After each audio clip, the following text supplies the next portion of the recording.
한 해의 마지막 주일이 되었습니다. 지나보면 모든 것이 하나님의 은혜이죠. 예, 힘든 일도 있었고 어려운 일도 있었지만 그것을 극복할 수 있었던 것은 주님의 은혜입니다. 여러분도 수고하셨지만 주님의 은혜가 아니었으면 여기까지 올 수 없었을 것입니다. 지금까지 지켜주신 하나님께서 앞으로도 우리의 삶을 인도하신다는 것을 믿고 믿음으로 살아가시는 여러분과 제가 되길 주의 이름으로 축원합니다. 오늘은 하나님의 사랑을 형제 사랑으로 라는 제목으로 말씀을 나누려고 합니다. 여러분들에게 예수님 사랑이라는 시 한 편을 제가 읽어드리겠습니다. 한번 잘 들어보십시오. 온 세상에 넘치는 빛처럼 주님의 사랑이 내게 비추네. 아침 햇살처럼 부드럽게 스며들고 밤하늘 별처럼 조용히 위로해 주시네. 가시관을 쓰신 그 길에서 당신은 나를 위해 고통을 견디셨네. 손에 남은 못자국, 옆구리의 상처, 그 깊은 사랑의 흔적들, 하늘의 평화를 주시고 내 영혼의 쉼이 되시는 분, 영원히 변하지 않는 그 사랑 속에 내 삶을 드립니다. 아멘이죠. 여러분, 원래 이 시가 좀 더 깁니다. 제가 좀 줄였습니다. 시가 어떻습니까? 좋습니까? 어느 분이 적은 것 같습니까? 아주 유명한 분이 적은 것 같죠? 챗 GPT가 지은 것입니다.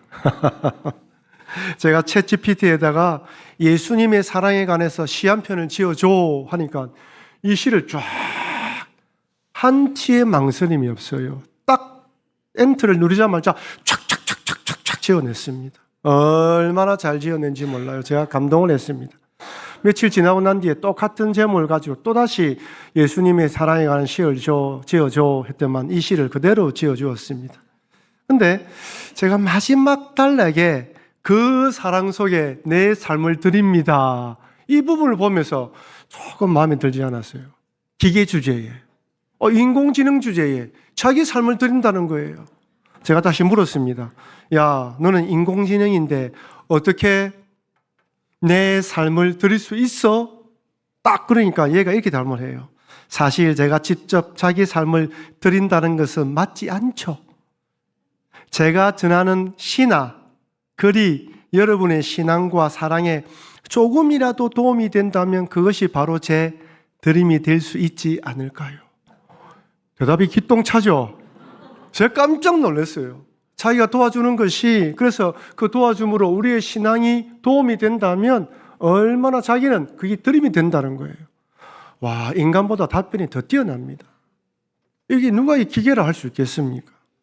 근데 여러분, 아무리 인공지능이 뛰어나서 신구약 성경 전체를 알고 수만 건의 주석과 신약 서적을 다 알고 꿰고 하나님의 사랑에 대해서 시와 논문을 적고 설교를 한다고 할지라도 구원받을 수 없습니다. 하나님의 사랑을 체험하고 경험할 수 없습니다. 인공지능은 기계에 불과합니다. 아무리 분석을 잘하고 지식적으로 안다고 할지라도 우리 인간이 예수님을 구주로 영접하고 하나님과 기도하면서 깊은 교제를 누리는 그 기쁨은 인공지능이 누릴 수 없어요. 인공지능은 지식적으로, 이론적으로 아는 것이지 우리가 알고 누리는 하나님을 경험할 수 없습니다. 이것이 바로 인간과 기계의 차이입니다.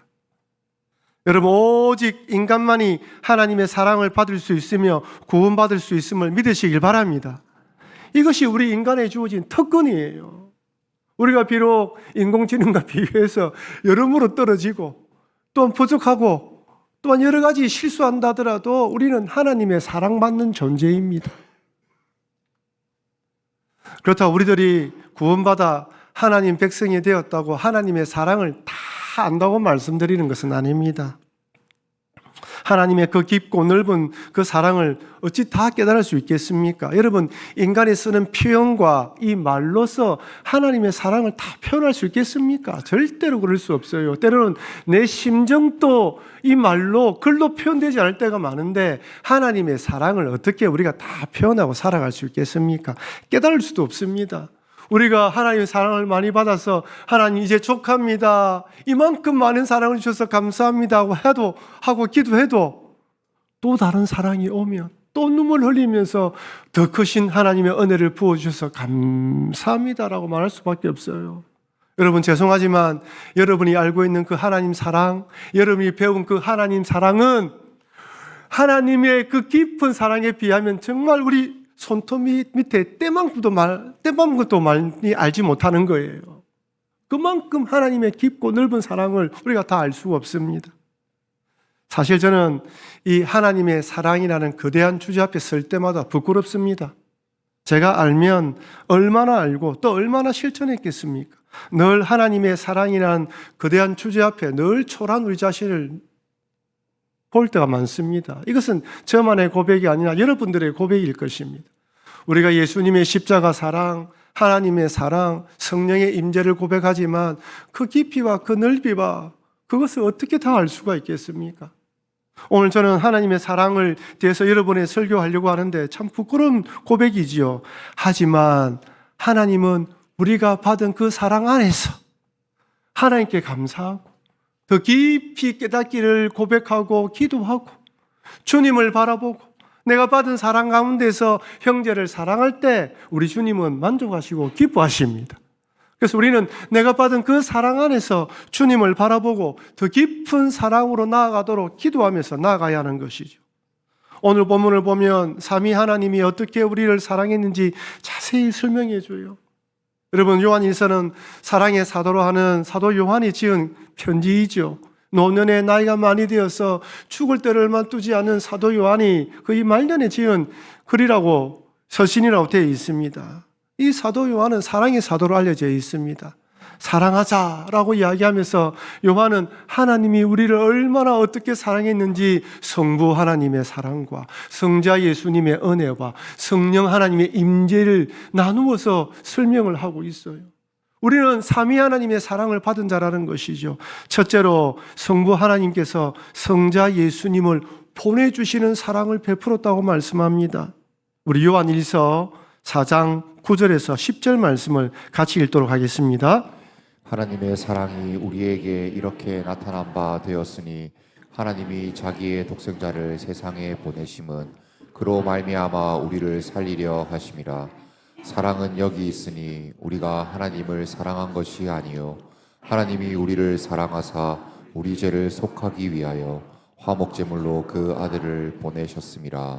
아멘입니다. 여러분, 이 구절 한 구절만 보아도 하나님의 사랑이 듬뿍 담겨 있어요. 독생자 예수님을 보내주시고 우리가 하나님을 사랑한 것이 아니라 하나님이 우리를 사랑하셔서 독생자를 보내주셨다는 거예요. 우리는 그냥 하나님께서 우리를 구원하기 위하여 우리를 사랑해서 독생자를 보내주셨네라고 생각하지만 이것이 얼마나 큰 은혜인지 몰라요. 여러분, 우리 교회 사회 가시는 이민수 목사님은 어릴 때부터 집안이 교회를 다니는 집안이 아니었다 합니다. 어릴 때 모든 집안이 절을 다녔대요. 그래서 초등학교 때 엄마가 절에서 하는 수련회를 보냈다고 합니다. 절에서 하는 수련회 뭐 하겠습니까? 절에서 하는 수련회에 3,000배 절을 하는 프로그램이 있었다고 합니다. 한 번은 꼭 해야 된다는 것이죠. 그러니까 초등학생이 가서 3,000배를 절을 해야 되는데 그 3,000배 절을 하면서 마음에 불만이 꽉 올라오더랍니다. 엄마가 왜 나를 보냈노? 이게 막 입이 툭 튀어나오고 막 정말 힘들게 3,000배 절을 했다고 합니다. 그리고 수련을 마쳤대요. 그리고 학교를 다니는데 학교 선생님이 전도해서 교회를 가게 되었다는 거예요. 그리고 그러다가 교회에서 하는 수련을 가게 되었는데 큰 은혜를 받았대요. 어떤 은혜를 받았냐 물어보니까 절에서는 3,000배를 해야 되는데 교회에서는 예수님이 우리를 위해 오셨다. 다른 종교는 3,000배 절을 하며 찾아가야 되는데 어이구 저는 교회는 하나님이 오셨네. 이제부터 나는 절이 아니다 교회다. 여러분 웃으면서 생각하지만 맞는 말이지 않습니까? 이 땅의 종교는 대부분 고행과 선행, 노력을 통해 신께 나아갑니다. 40일 금식을 해라, 뭘 해라, 뭐 하지 마라, 저렇게 하지 마라 해 하면서 신께 나아가는 거예요.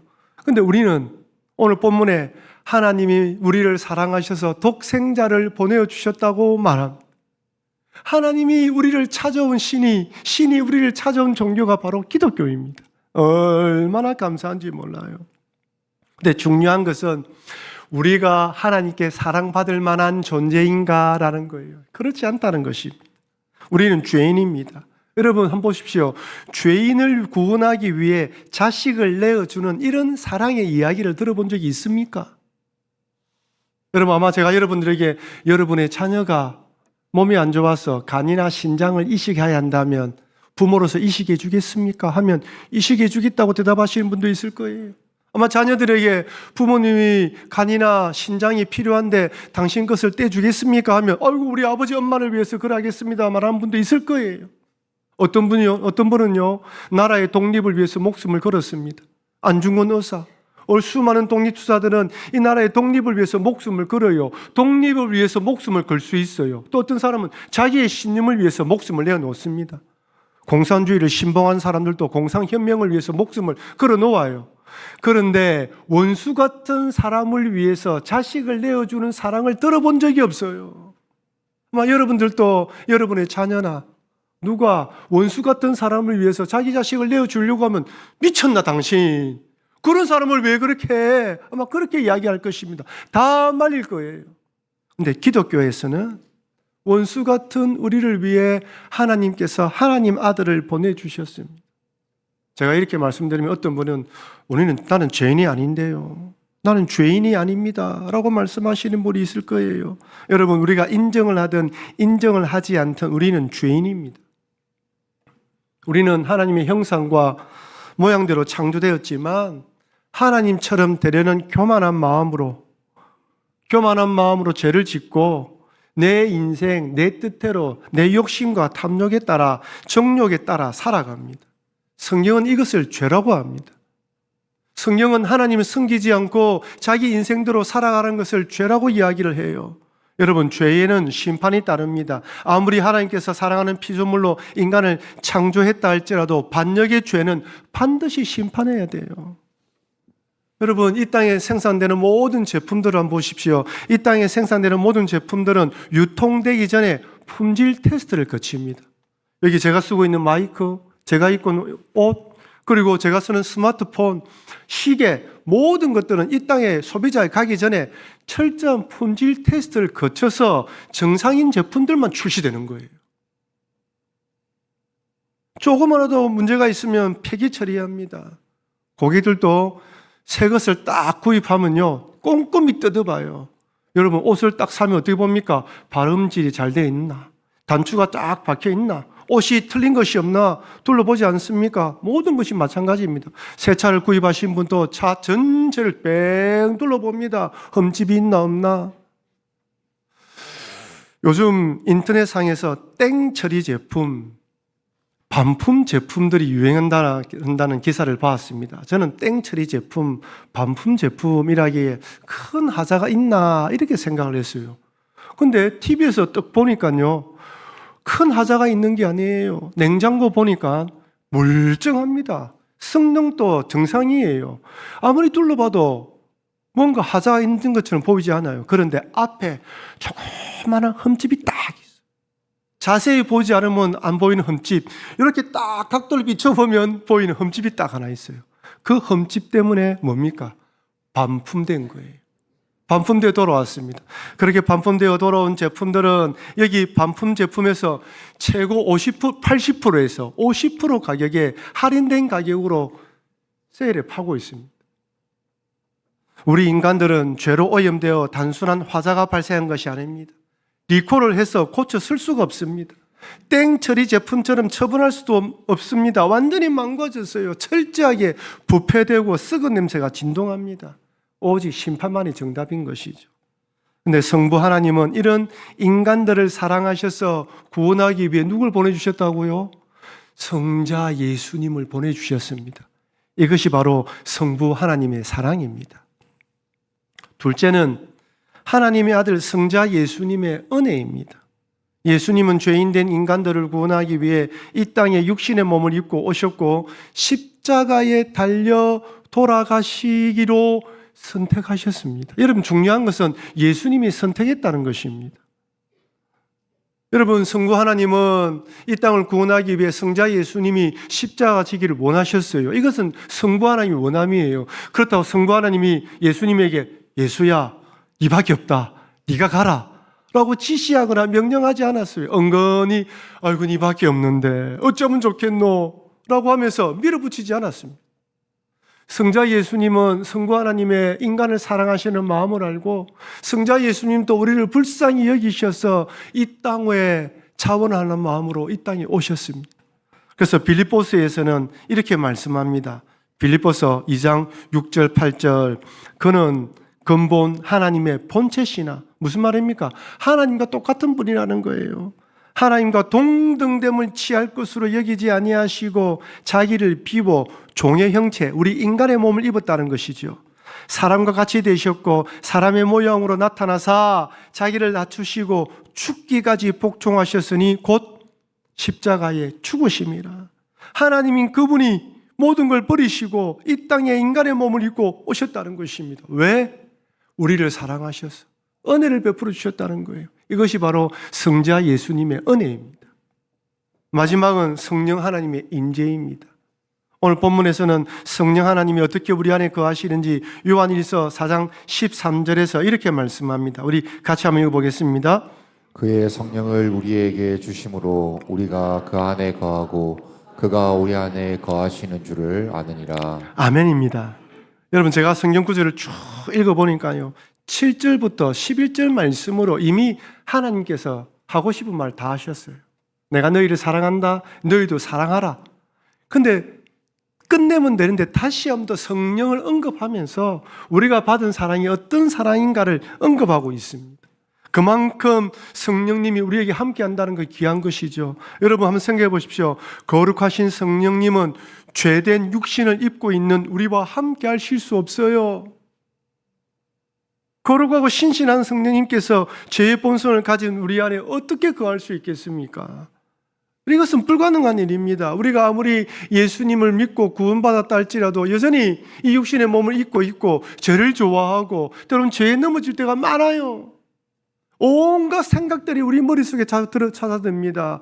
부정적인 생각, 안 좋은 생각, 육신의 생각부터 해가지고 성령의 생각도 들지만 온갖 생각이 다 들어요. 때로는 우리 자신이 추해 보일 때도 있습니다. 아유, 내가 이런 악한 생각을 품고 있구나. 아유, 내가 흉측하다고 생각될 때도 있어요. 이런데 성령님이 어떻게 우리 임재할 수 있습니까? 근데 성령님은요, 우리가 예수님을 구주로 믿은 하나님의 거룩한 백성으로 인정을 해주시고 우리 안에 임재해 주셔서 예수님을 깨닫게 하시고 하나님의 은혜를 깨닫게 해주시는 것입니다.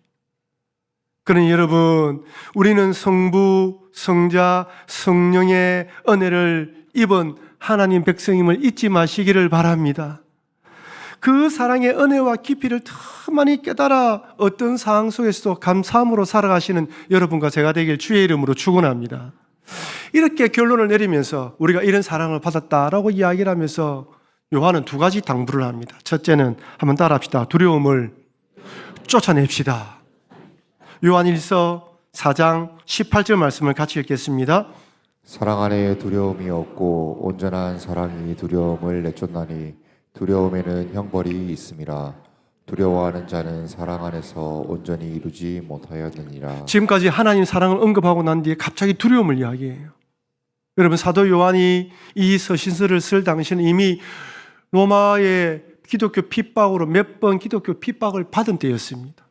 그러니까 아마 성도들 가운데에는 믿음을 가지는 것이 두려워하는 자도 있었을 거예요. 그래서 두려워하지 말라고 이야기할 수도 있습니다. 아마 여러분들 가운데에서는 교회를 가야 되나 말아야 되나, 이번에 오신 몇 분의 새 가족들의 이야기를 들어보니까요, 처음 오신 분들이 있어요. 다른 종교를 믿는 분도 계십니다. 마음의 갈등이 많아요.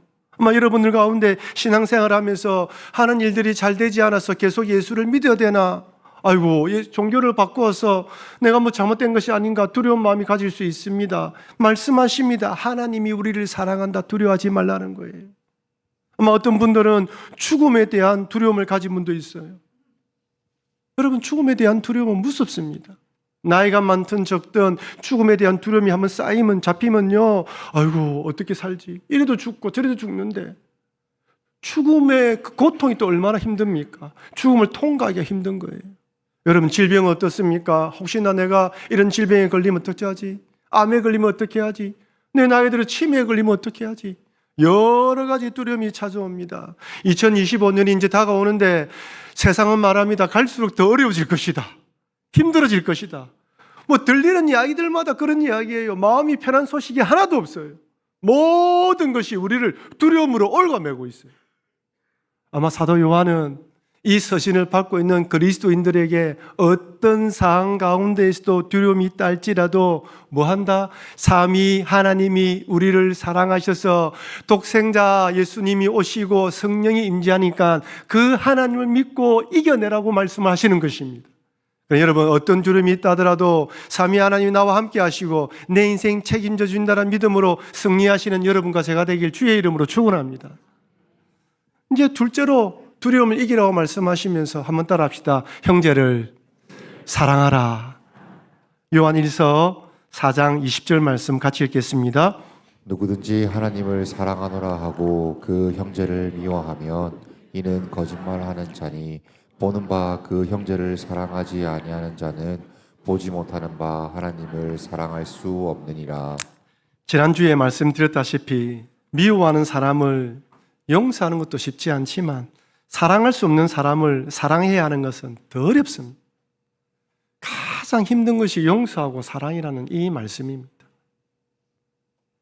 여러분, 미워하는 사람을 어떻게 사랑할 수 있겠습니까? 근데 중요한 것은요, 내가 미워하는 그 사람도 주님께서 성부 하나님이 사랑하시고 성자 예수님이 피 흘려 돌아가시고 성령님이 임재한다는 사실입니다. 내가 싫어하는 그 사람도 주님이 십자가 달려 돌아가셨다는 사실이에요. 내 안에 성령이 임재하는 것처럼 그 사람 안에도 성령이 임재한다는 것입니다. 오늘 본문에서 형제를 사랑하는 자는 하나님을 사랑하는 자는 형제를 미워할 수 없다고 말하는 것은 하나님의 그 깊은 사랑을 깨달은 자라면 당연히 모든 걸 극복하여 형제를 사랑할 수 있다는 것입니다. 여러분, 수학 공식이 1 더하기 1은 2입니다. 3이 넣을 수 없어요. 오늘 이 말씀은, 주님이 주신 이 말씀은 하나님을 사랑을 깨달은 자는 형제를 사랑할 수밖에 없다는 수학 공식과 같습니다.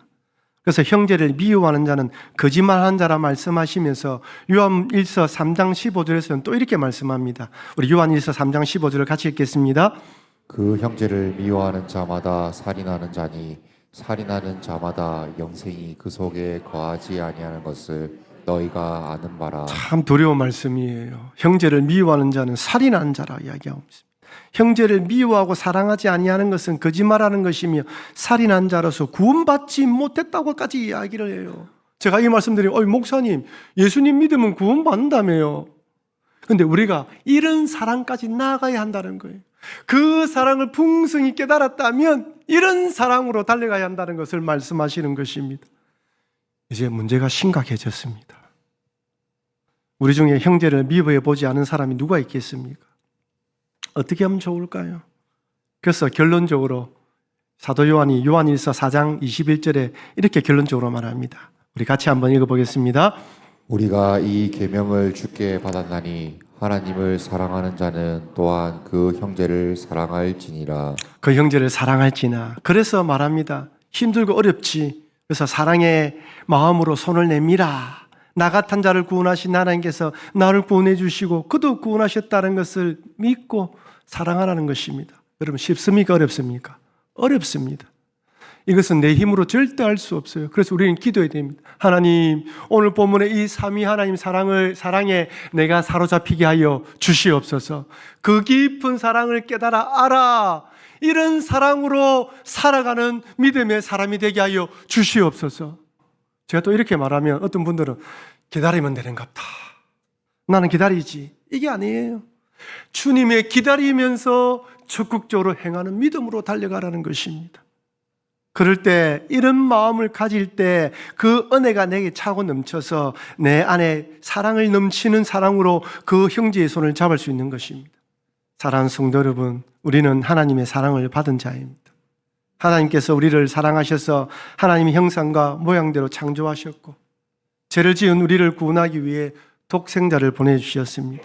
독생자 예수님은 자원하는 마음으로 십자가에 돌아가시는 은혜를 베풀어 주시고 성령님께서는 이런 우리들에게 임재하셔서 우리와 동행해 주십니다. 그러니 주님, 이 깊은 사랑을 더 깊이 깨닫고 더 깊이 알아 하나님의 사랑에 감동되어 모든 사랑을 사랑할 수 있는 사람 되게 해달라고 기도하시는 여러분과 제가 되길 바랍니다. 아울러 또한 모든 두려움이 찾아온다 할지라도 주님이 나의 삶을 인도한다는 믿음을 가지시고 두려움을 쫓아내시며 승리하시는 여러분과 제가 되길 주의 이름으로 축원합니다.